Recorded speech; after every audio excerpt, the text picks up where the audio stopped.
Hello बच्चों, let us first state the question. Which would have a greater effect on the kinetic energy of an object, doubling the mass or doubling the velocity? तो इस question में हमसे पूछा जा रहा है किसका इफेक्ट ज़्यादा बड़ा होगा काइनेटिक एनर्जी पर।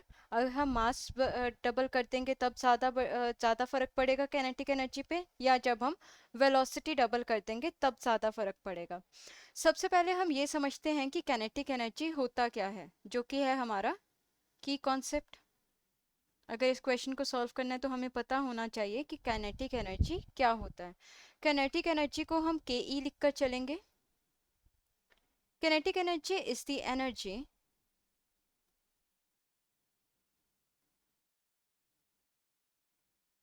That an object possesses, object और बॉडी भी हो सकती है, और body possesses due to its motion. Motion की वजह से आने वाली एनर्जी को हम क्या कहते हैं? Kinetic energy. इसका मतलब है अगर कोई बॉडी मूव कर रही होगी, उसकी अपनी कोई स्पीड होगी, तो काइनेटिक एनर्जी भी उसके पास ज़रूर होगी। अब अगर एक बॉडी रेस्ट पे है, खड़ी हुई है, तो उसके पास कोई काइनेटिक एनर्जी नहीं है क्योंकि उसकी स्पीड अभी क्या होगी? ज़ीरो। तो काइनेटिक एनर्जी का एक फॉर्मूला होता है, वो हम लिखेंगे, and kinetic energy is given by के which is kinetic energy is equal to half mv square, where v is the speed of the body and m is the mass of the body. तो यहाँ से हम ये तो clear हैं कि kinetic energy क्या होती है और उसका फॉर्मूला क्या होता है, किससे उसे रिप्रेजेंट किया जाता है। फॉर्मूला होता है K E is equal to half M V square, जहाँ एम क्या है? मास ऑफ द ऑब्जेक्ट, और वी क्या है? Speed of the object. अब हम देखेंगे कि किसका इफेक्ट ज़्यादा होगा, मास डबल करने का या वेलोसिटी डबल करने का। तो हम केस 1 ले लेते हैं, जिसमें हम पहले मास को डबल करेंगे। Mass is doubled. तो इस केस में वेलोसिटी क्या होगी? सेम ही रहेगी। जब मास को डबल कर दिया जाएगा, ये है इनिशियल काइनेटिक एनर्जी, जब किसी को भी डबल नहीं किया गया है, इसे मान लेते हैं हम अभी के लिए इनिशियल काइनेटिक एनर्जी।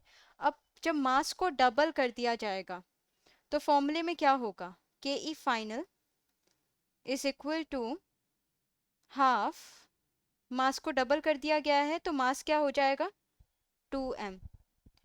डबल कैसे होगा मास? जब हम उसे 2 से मल्टीप्लाई कर देंगे इंटू वी स्क्वेयर। इस 2 को हम बाहर निकाल लेते हैं, तो के ई फाइनल क्या आ जाएगी? 2 into half M V square. हमने इस 2 को बाहर निकाल लिया, बाकी सारी चीज़ें सेम रहने दी। तो क्या आ जाएगा? 2 बाहर आ गया, half M V square.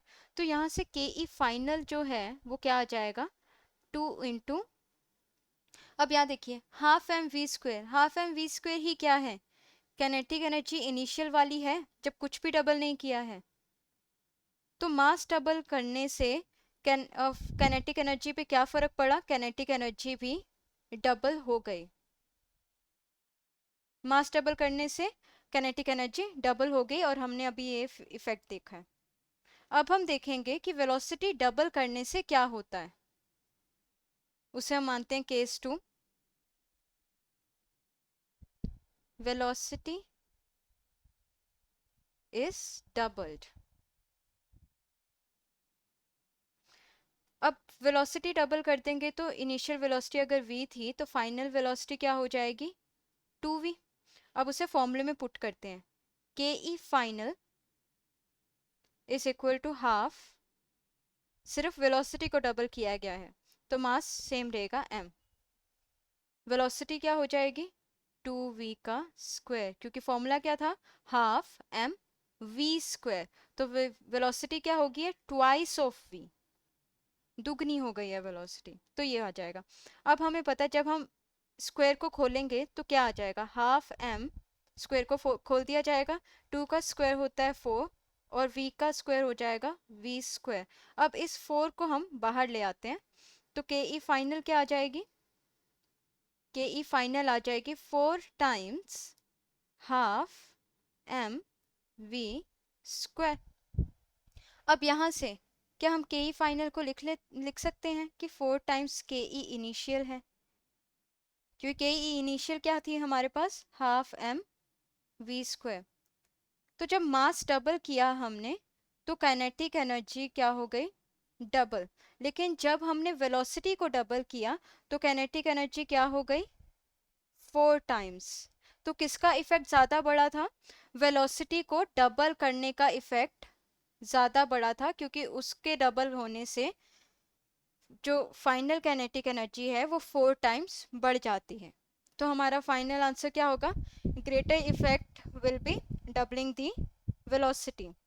Hope you understood it well. Thank you.